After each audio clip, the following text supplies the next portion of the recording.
Topic 29. English Class Activities. Cue card. Describe an unforgettable class activity that you have taken part in as part of your English study.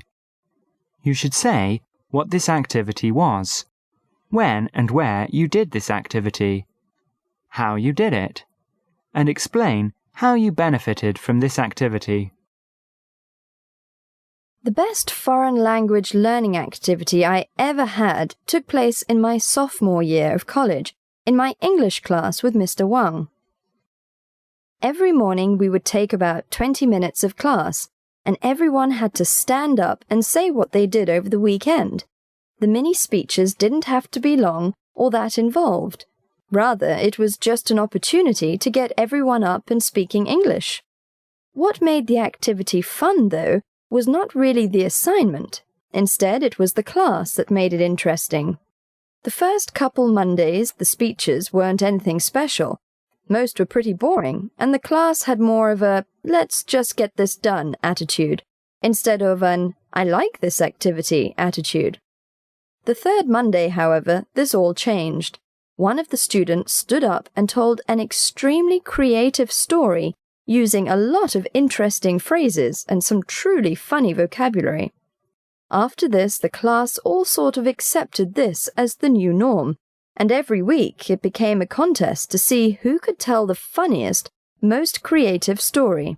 As a result, going to class on Monday became something to really look forward to. In addition, the activity also really helped out our language ability. No longer were we just taking words and phrases out of the book, we were looking for other places, trying to be the most creative. Not only was it really fun, it also encouraged working harder. Part 3. Learning English. 1. Why do people learn English in China? I believe people learn English in order to adapt to the shrinking of the world. In this day and age, contact and business from country to country is extremely easy, and as a result, language has become a barrier that you must overcome if you want to participate. Therefore, learning English for most people is a great way to be able to do business or make friends with foreigners. I think it's really positive. 2. Some people say that if you are going to work in a Chinese company in China, then learning English is a waste of time. Do you agree? I do not agree at all with this statement for several reasons. First, how do you know you are always going to be working for a Chinese company? If you can speak English well, you might be able to get a better job in an international company. Secondly, why does language learning only have to be about business? If you can speak English, you have expanded the number of friends you can possibly make. I have made friends with Chinese people only because they spoke English. I think the above statement is just an excuse given by people who don't want to try to learn new things. 3. What do you think is the best age for children to begin learning English? I believe that children should start learning foreign languages as early as possible. If they can, they should try and learn other languages as they are learning their native language. It has been proven that kids can pick up languages easier than adults. They are less set in their ways and more open to new things. I have a cousin who has a Mexican mother, an American father, and is living in Cairo, Egypt. He is only 1 year old now, but is already picking up Spanish, English, and Arabic.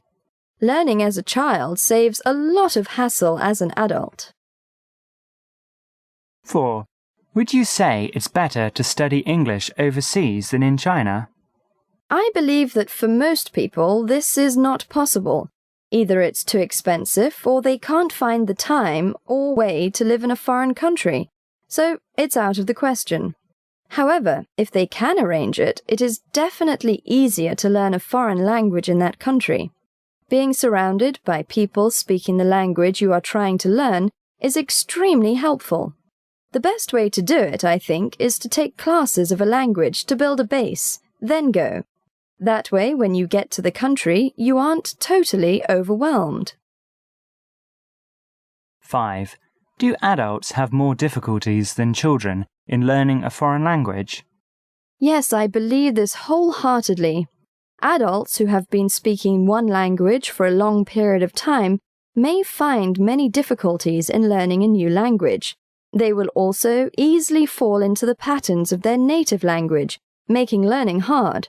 Kids, however, are still learning their native language, so they don't have established patterns to fall back on. As a result, new material is a lot easier for them to learn.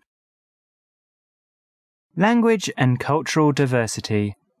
6. Why do people prefer to study English over other languages? I believe that the reason is mostly economic. English-speaking countries, for the most part, make up most of the richest countries in the world. As a result, many people want to learn English so that they can do business with companies in those rich countries. In addition, English has kind of been accepted as one of very few, if not the only, worldwide languages. People all over the world speak English. Therefore, people who want to participate in relationships that span the globe find that English is the most common language to do this. 7. English is now used as an international language. What other languages do you think might develop into international languages? English is indeed used as an international language. The only other language I can see achieving this status is Chinese. The number of people who speak it is great, and the country is growing economically so quickly that I think more and more people worldwide are going to choose to learn it. The biggest barrier to this, however, is that Chinese is written in characters. It may be a pipe dream, but if Chinese changed to pinyin as the way to write and read, I think it would explode all over the world. I, speaking as someone trying to learn it, can testify as to how much easier that would make learning the language. 8. Besides English, what other foreign languages do people study in China? In China, learning English reigns supreme. I imagine that it is by far the most popular language to learn in the country. No other language comes close, I think. If I had to choose some other languages for people to learn, I would guess that Japanese and Spanish would be the next two. Japanese is important because of the size of the Japanese economy. Spanish because it is so similar to English, is fairly easy to learn, and because many people worldwide speak it. 9. Compare the future popularity of Chinese and English as foreign languages to study. English became as popular as it is now because of the extreme wealth and worldwide influence of English-speaking countries, especially the US. People realized that one of the best ways to make money was to do business with Americans, and in order to do this, they had to learn English. I think that China is approaching this position now. Its economic influence is spreading extremely fast, and people across the world are realizing that learning Chinese is a great way to make money.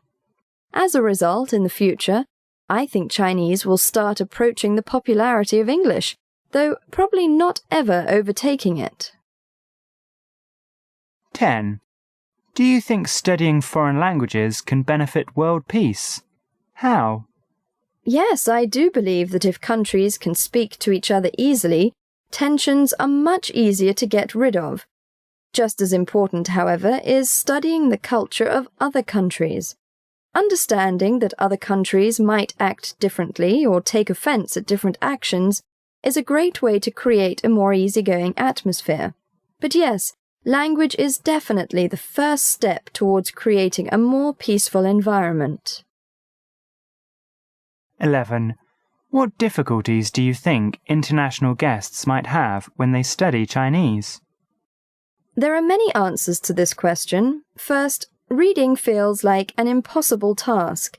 Forcing yourself to memorize characters rather than being able to read and figure out the meanings of words is a huge barrier. It is extremely intimidating to see the thousands of characters and realize you have to memorize most of them. Secondly, the tones are particularly difficult. Learning a language where the inflection can indicate what kind of attitude you have and realizing that it isn't just what you are saying, but how you are saying it that affects the meaning is really difficult. There are also many others, like learning neutral accents and proper pronunciation.